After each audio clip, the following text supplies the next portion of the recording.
Hello and welcome to the two-man power trip of wrestling. I'm your host, JP John Poz. With me today is the current Impact Wrestling World Heavyweight Champion, the walking weapon himself, Mr. Josh Alexander. Josh, welcome to the two-man power trip. How you doing? Thank you for having me. I'm doing good. Man, what's going on in your world? I know obviously being the Impact World Champion, but you're on a whirlwind here. You're very, very busy. Yes, yes. Being world champion has its own demands that add to the pile that I already had. But yeah, just professional wrestling at its best. Pretty awesome though to see you like really getting your chance of getting your shot because you've been hitting home runs. You know what I mean? You've been knocking it out of the park. I do my best every single time. That's kind of like the thing that is held consistent through my entire career. Is you'll always get 100% max effort every time. And as you get more skills and you learn more things along the years, it just gets easier and easier, and you start getting a little bit of fanfare for it. So I'm very proud of it. You got some big shows coming up in Louisville, Kentucky, July 15th and 16th. Tell us a little bit about those big shows in Louisville. Derby City Rumble television tapings in Louisville, Kentucky on the 15th and 16th, Friday and Saturday evening. We return to Louisville.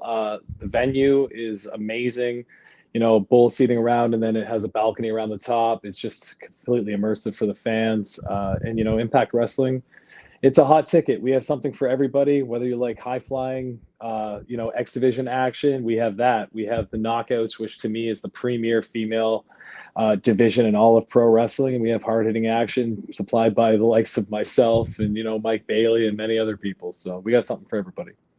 Yeah, Impact, if you look at it, it's kind of under the radar, but you got a ton of great talent there that even like Speedball. I mean, he's been great forever, but like finally getting some recognition. Yeah, and I think it holds true with Speedball, myself, Chris Bay, Ace Austin, Tasha Steeles, uh, Jordan Grace. You can go. The list goes on, and I think that's what made Impact special from the very beginning. Was that when this company started, sure, you had people that you could recognize and stuff, but they also made their own stars, and people like AJ Styles and Abyss and all these other people that you go on to now. They're memorable forever. These are superstars and legends in our business, and the same thing is happening in Impact now. They're investing in the future. We're building our own homegrown stars. We're giving opportunities left and right to different people all the time, and everybody's chomping at the bit, has a chip on their shoulder to prove everybody that they are some of the best wrestlers in the world, and that's what makes our show so special. Going all the way back to Bound for Glory 2021, you beat Christian Cage. You know, you're on top of the mountain. You're the world champion. Moose steals it away from you, but that starts a nice little journey for you. What was it like? Being champion for a minute, and then him to take it away. I mean, to me, it was like nothing I ever thought possible to wrestle Christian Cage, regardless of it being in the main event of the biggest show in Impact Wrestling, on pay per view. Just to be able to wrestle Christian Cage was an honor, something I never thought possible, like I said. To have the title ripped away and all that other stuff, it made it that much sweeter when I finally did win the championship at Rebellion, because when I won that championship initially from Christian Cage at Bound for Glory, fans recognized me as somebody that was very good in the ring. Like my whole thing for fanfare up until that point was that I always deliver, no matter who I'm in the ring with, and that's something that I take a great amount of pride in.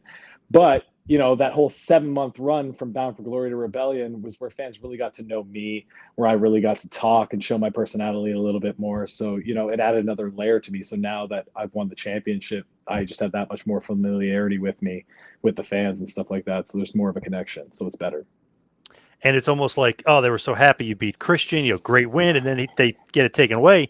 They want that journey back to the title. Like they're following you every step of the way. Yeah, and I think for the most part, if you look at like wrestling history, that's what it's all about. Like when I got into professional wrestling, it was all about Stone Cold Steve Austin chasing that title at WrestleMania 14. Like that's what got me as a fan. That's what started this whole obsession. And I could name countless other times in pro wrestling history where that's been the story arc, and it's all about the chase usually. So now that I've won the championship, it's all about sustaining whatever I can with what I do and whatever my next goal might be. But yeah.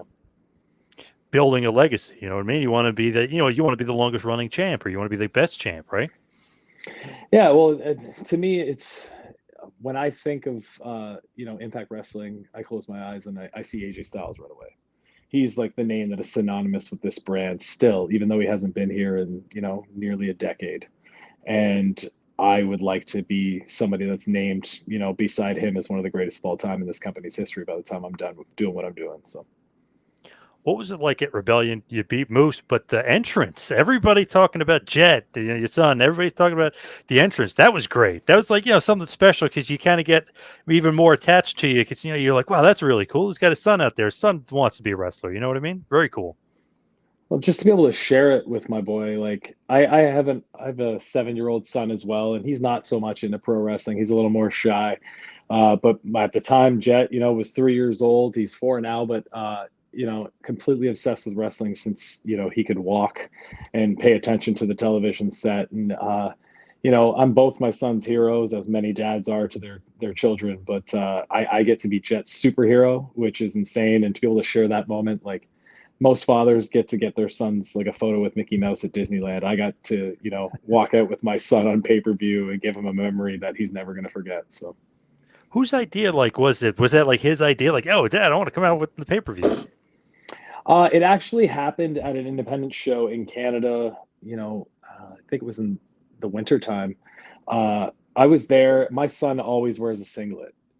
It's just he wants to be ready in case a match breaks out at any time. Even when we go to the grocery store, he'll have it on under his clothes like Superman. And we were at that show, and because there's wrestlers there, he's walking around the back in his singlet, wrestling around with some of the wrestlers and just enjoying himself because he looks up to everybody. He's an enormous fan, like I said. And my music hit, and at home, he always kind of puts on his tablet and sticks it like the Titantron and does my entrance. And we caught him doing it a bunch of times. And my music hit, and he looked at me, and I looked at the entranceway, and I said, if you want, go ahead. And he didn't think twice, man. He went out, hit that entrance, and he soaked it all in, loved all the admiration from the fans at that local promotion called Destiny Wrestling in Toronto. So Scott Demore saw footage from that, and he was the one that suggested it. And, I'm very thankful for that. Really, just a different approach, a different thing. I mean, we probably haven't seen that since Steamboat versus Flair. He brings out his son. I mean, we hadn't seen that in a long time. Very cool, very different. Yeah, and now like you've seen it happen a couple times now. I think Pentagon's son has come out, in a mini version of him with gear and stuff like that. And it's just awesome that we get to share this because that when you hear stories of the way wrestling used to be, it used to be a very closed environment where like families weren't even allowed in and stuff like that, or if they were, it wasn't to be talked about and stuff like that. Now it's out in the open and stuff, and it's just cool to share that stuff. Yeah, it used to be like, oh, the family's there, but they're on the camera side. Nobody sees them. They're kind of hidden. And now, people know, like, the family's there and celebrating. And even Jet, maybe even get involved a little bit, pretty cool. Yeah, if he has his way, he will be world champion in no time. So, Any future plans for him? honestly, I'm just enjoying the ride with him, and if the obsession continues and he chooses that he wants to do this, at a time when he can make such decisions, I will support it fully. I just want my children to be happy and do what they love. So. Now, was that recent? There was a video. He nailed you. He got you good. It was at home, but was that recent or was that was that old? That was right before Christmas last year, I believe. Yeah, he killed me over pretty good. I didn't expect it, but that's the issue with him watching Impact Wrestling. He sees somebody like Mike Bailey and wants to copy his moves, and he just caught me off guard. Right. It was funny too because it almost seemed like set up. Like, oh no! Then I saw your reaction. I was like, nope, it wasn't set up. As far as that low No, blow, yeah. no. Luckily, my wife is always filming him because he always does something of value or worth or Right. something that's funny that were memorable. And unfortunately, that was at my expense that time. So. Isn't that crazy? Your phone now, or you may probably your wife's phone too, has like 20,000 videos and pictures and stuff of the kids. It's crazy. Yeah, yeah. There's no missed opportunities anymore. Whereas before, you needed a Polaroid or something, or go get the film developed. Times have changed. Yes, yes. So speaking of like the title run and getting used to it, what do you think about Slammiversary? You versus Eric Young. I mean, it's a 20th anniversary. I mean, it's a huge, huge event. What do you think about not only the event, the show, but main eventing? Well, there was a lot of pressure on me for that show, specifically, not from anybody else specifically, but for myself. I hold myself to a very high standard at all times. And I think as champion, that's something that benefits me because if I put all this pressure on myself, I'm gonna, usually over deliver, hopefully. And that was no different. That show was completely stacked from the top to the bottom. You had like Returns, Nostalgia, Ultimate X, Queen of the Mountain, a bunch of craziness. And for me to go out last, you think the deck's stacked against you. And, Eric is such a good wrestler. Like he should go down in the history books as one of the greatest in Impact Wrestling, right beside AJ Styles, as far as I'm concerned. And, we went out there, and when I was talking about it, I just kind of wanted to write a love letter of my fandom of Impact Wrestling, which is why I sprinkled in the best moonsault ever. And, he hit the stroke, and we did a few other things. We just wanted to kind of tip our caps at the first 20 years, and to be able to be the person that was main eventing on that show, to kind of, tip our caps at the history of this company and what it meant to us. It means a great deal to me.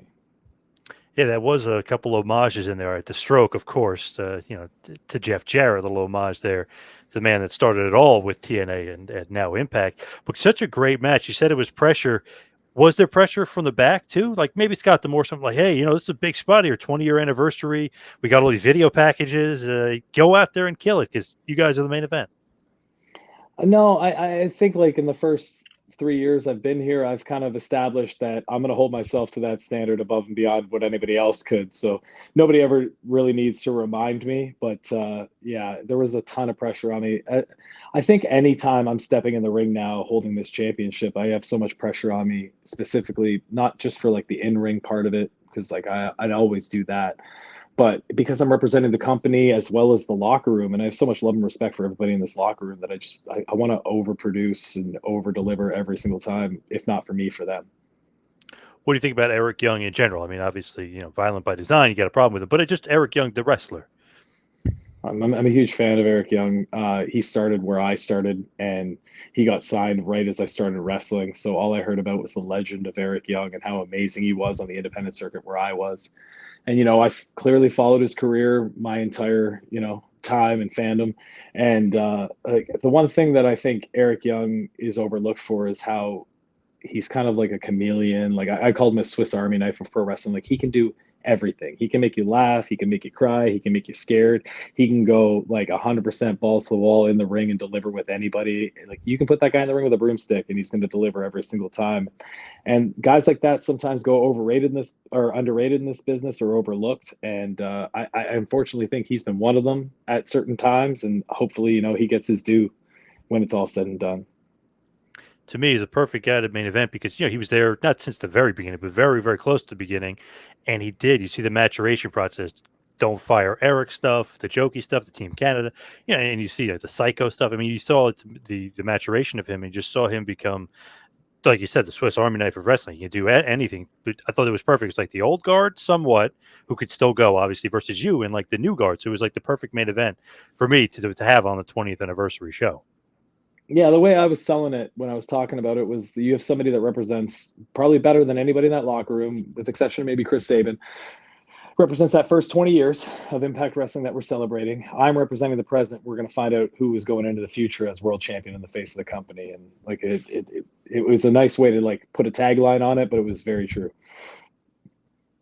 Also was cool, like we mentioned AJ Styles, he had a video package and he was, saying thank you to TNA, thank you to Impact. I mean, he was talking about the history. So I think it adds a little bit more when everybody's kind of focusing in saying, oh my God, AJ's doing videos. This guy, people are having videos and they're talking up the history of the show. So that's got to throw some extra little pressure, extra little punch at you. Well, it's just knowing that like these people that I looked up to my entire life, the people that were like, integral to the part of me actually pursuing this to be a professional wrestler more than anybody, like AJ Styles, Samoa Joe, Kurt Angle. Those people have eyes on this company still. They're still watching what we do. That adds a little bit of pressure, yes. With guys like Eric Young, but then you got Moose, who's obviously a big proponent or big veteran or whatever you want to say, a big feud for you, a guy that you don't get along with. There's another great like wrestler, great feud that you have. Maybe I know he had a rematch, but it's like another match coming down the line. I feel like a rematch with Moose. I think it's inevitably going to happen. The issue with like myself and Moose is we're both staples of this company, so we're going to cross paths no matter what as we go on in this company, and it's always going to be special. It's always going to be different. It's always going to be good because we have such good chemistry together. there guys on your radar that you haven't wrestled yet that you would like to in Impact? Like guys that you're like, wow, he's great. Let's test myself against this guy. For like people I've never stepped foot in the ring with, Alex Shelley would be one of the first people I'd pick. Uh, but for people that are on my radar that I think are going to be coming up in the next little bit to challenge for this world championship, like I got my eyes on people like Chris Bay and Ace Austin, and the one guy that I think has more momentum than anybody or has been building momentum, and I think will continue to do so is Steve Macklin. Yeah, bag him and tag him, right? Steve Macklin. Yeah, he's a very intense guy, and I think when we get in the ring, it'll be something special. Even though we've never been able to be in the ring together, I can just tell by the way he works and stuff. He brings that intensity that I like and enjoy, and I bring myself. So I'm a huge fan of him because he's a Jersey guy. I'm a Jersey guy, so us Jersey guys, like you Canadians, you guys stick together. Us Jersey guys got to stick together. yeah, there's a lot of wrestling out of New Jersey. Deanna Parazzo as well must be big on your Yeah. radar as well. So Yep. there you go. Hey, Bam Bam Bigelow, you gotta, there's some good ones, some great ones Yeah. from Jersey. As far as some of your favorite matches you've had so far, any of them stick out? Obviously, 20-year anniversary, Slammiversary, but any other ones stick out? I mean, the match with Moose at Rebellion was very special. I thought it was, it over exceeded our expectations. The TJP Iron Man match is something I'm never going to forget. I think that was the catalyst that really, like, the jumping off point for my career being where it is right now. I owe a lot to him and what he did and what he taught me in those matches that we had up until that Iron Man and in that Iron Man. And the one, I'll give you two more. There's one that's overlooked from Emergence last year. Myself and Jake Something is one of my favorite singles matches of all time. I think for some reason it just flew under the radar with a lot of people. People said it was amazing, but it just didn't get the fanfare I thought it deserved. It's not just for myself, but for Jake Something. And myself and Jonah at Hard to Kill was, there's something for. There's a different kind of match with every single person I've been in the ring with that I just named, and just to be able to kind of, work to their style and still deliver an awesome match and stuff like that people enjoyed. That's where I get like the juice out of this. That's where I get excited and stuff. So And against all odds, Joe Doring, obviously former All Japan veteran, kind of under the radar somehow, some way, being that big. But that was a good match as well. You little knockout drag out at the pay-per-view. it was a very physical matchup that I'm still feeling at this moment because it was only a week ago. But it was just like all these matches, all these people. Anytime you get in the ring, some wrestlers you watch and like the people that I was a fan of could get in the ring with anybody and they'd have a different kind of match with whoever they were in the ring with. They would work to their style. And like I'm talking about like the Kurt Angles and the AJ Styles and those people. For me, I've always tried to do the same thing. So when I get in the ring with someone like Joe Doring, I'm going to try to bring that physicality like him to show a different side of me to show that I can compete, at what he's good at and stuff like that. I might pay for it here or there and it might come back to haunt me one day with this championship, but it's what I enjoy doing. Beat him at his own game for sure. And then, of course, Tomohiro Ishii at Under Siege. That was another good one. Nice win to have on the resume, too. Check that one off.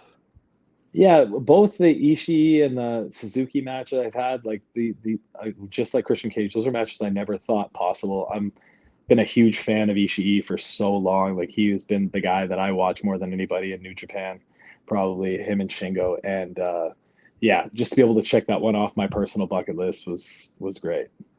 Yeah, I always say my favorite guys are Okada and Ishii. I don't know, I love him. It's the Stone Pitbull. He's awesome. It's like a little Rick Steiner esque. You know what I mean? Like a little tough son of a bitch. You know what I mean? Just love his style. He's a great wrestler. He's got a presence to him that is undeniable. So as we wind down, we head towards the finish here. Just got to again mention July 15th and 16th, Louisville, Kentucky, Derby City Rumble. A lot of stuff going on for Impact. Give us one last push for the big shows.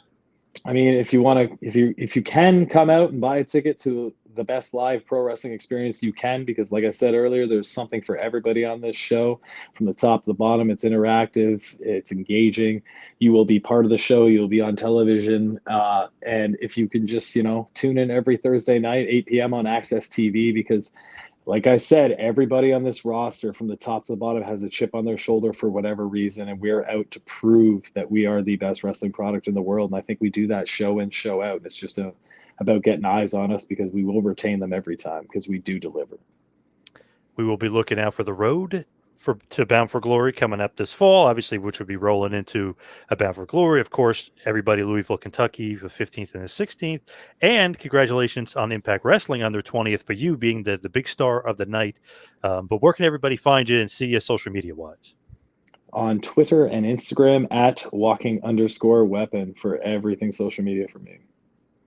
Josh, thank you so much for all the time. Fellow Bret Hart fan here, of course. So thank you so much. I appreciate it. Yeah, anytime. Thank you.